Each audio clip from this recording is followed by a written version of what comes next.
Hey everyone, it's Toad here, and welcome back to another mall discussion video. So, I got a lot of positive feedback on the first one, thank you guys for that, and I already got a few comment suggestions on what I could do a discussion on. However, for the first, 3 or 4 of these videos, I want to pick the item of focus myself, and the reason why is not because I'm, burning to talk about it. It's just because I want to give a general overview on what can be covered in these sorts of videos. So yesterday I did, 2 engines. It was a very long video because, they're engines. I put a lot of work into them. Today I'm going to be doing something a bit more simple, just a small little structure I built. Tomorrow I might do just a, a unmodified item, sort of like a review. And then the day after that, I'll finish it off with just something very small, insignificant, very boring, something that I just added a few details on. Kind of like the bakery van and, or not the bakery van, but the mail van, how I just polish it up a bit in some areas and stuff like that. So today's, whatever is on this little house that I built, and you might recognize it. And if you do, good job. You're as a dedicated loser as I am. It is a little structure from the 3rd series. This was included in the reference photos that came out a while back. And since they all provide ruler measurements or whatever, I don't know the proper term for it, but they, it's the ruler photos and shit like that. God, I'm such an idiot. But that allowed me to actually get the converted down to HO scale and make it for my model trains and shit. So, God, I am a mess today. I'm not really giving a good overview on this, but I'm really happy with this because it's just such a little charming building. It was a lot of fun to make. And I've done a lot of these scratch-built structures already. You can see that big old shed in the back that I should probably get to soon. But this one is one of my favorites just because of how colorful it is. I remember there was that little joke in Journey Beyond Sodor or whatever, how Thomas said, there's no blue houses on Sodor. And I just find that really funny because, this thing has been here since the 3rd series. Even in the 1st series, I think there was actually some blue houses. But I really like this thing. It's very colorful, very Thomas-esque. It really feels like it fits in the world of Sodor. So, going over what I did, the texture, the brick texture was made out of brick sheet. There's multiple types of brick sheet. There's you can get regular HO scale brick, or this bigger type of brick. I had these brick sheets already, and I saw this in the reference photos, and I was like, wow, I could totally make that.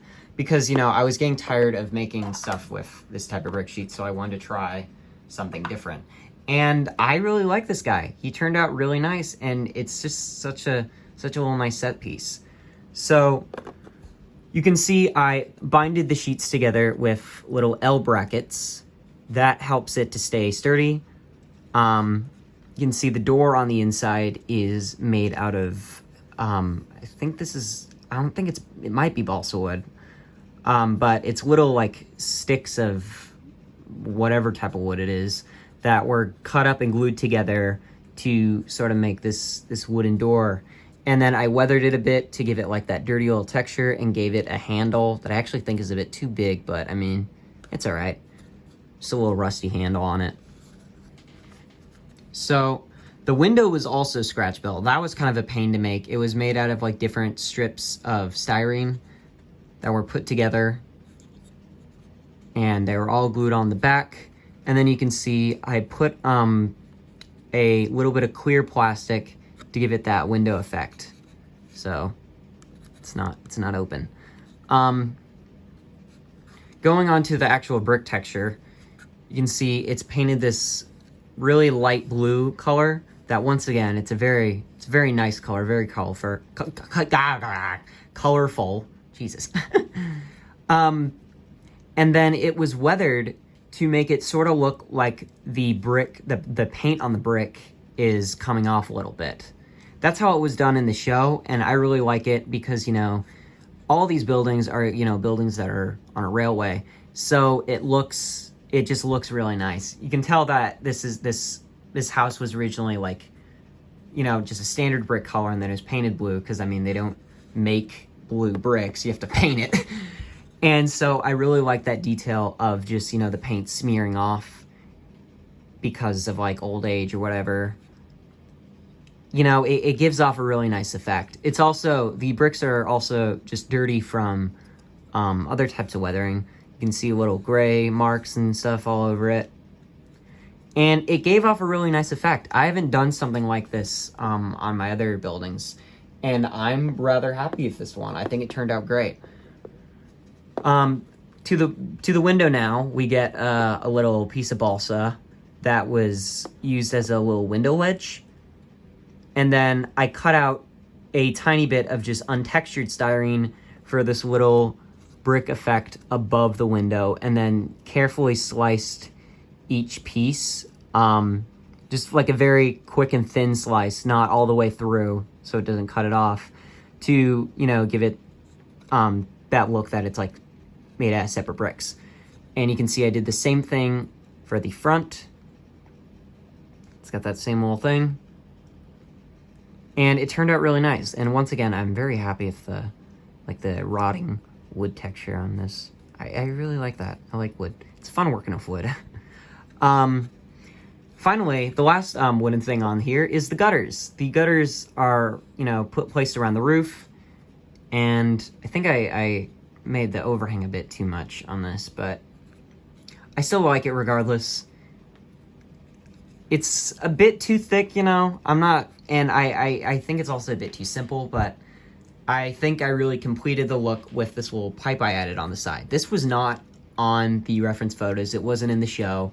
This was just my own addition that I feel like, you know, if the model makers find the show, if they had a bit more time, they would have added something like this. Obviously, you know, they got a budget to work on, and it's just extra details like this that, you know, if you have time, go ahead and add, because they really complete the look. This, of course, you know, allows the water to drain out, and it's really nice. I like it. You know, you can see it on the little side there. So it was made out of just a wire that was bent, and then tiny little paper slips that were cut out and glued to the side. Let's move the lighting a bit. There we go. So finally getting to the roof, I used this like corrugated metal siding that actually worked sort of like, what is it, like tar paper, I think that's the name. Later on, for buildings I did later on, or whatever, I can't talk, I used actual paper, and I think that worked better in some areas. However, I still like it. Lastly, you get to the chimney, which was made out of very thin styrene. You can see a little thin little styrene was wrapped around it to give that chimney look. And it was just plain black on the inside. You can also see the L brackets that are holding it up. There's very thin L brackets. Yeah. So overall, this is definitely one of my favorite scratch-built structures that I've made. I've made quite a few, and I'm excited to keep on working on more. If you guys want to see more of those, you know, let me know, because once again, I have a ton of them that I've been working on. And there's some of my favorite things that I've done, because not a lot of people do the buildings, you know. Of course, a lot of love goes to the engines, because obviously they're the stars of the show.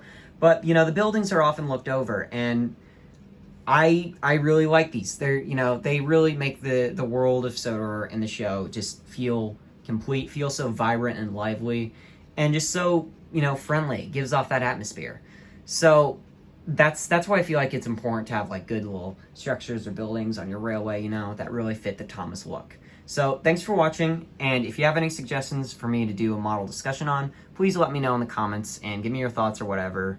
And have have fun in quarantine, you know? This is being filmed during the whole virus stuff, which is why I'm going to be able to pump so many of these videos out. But I'm going to try to do like one a day. And, you know, I hope this one was enjoyable. So, see you next time.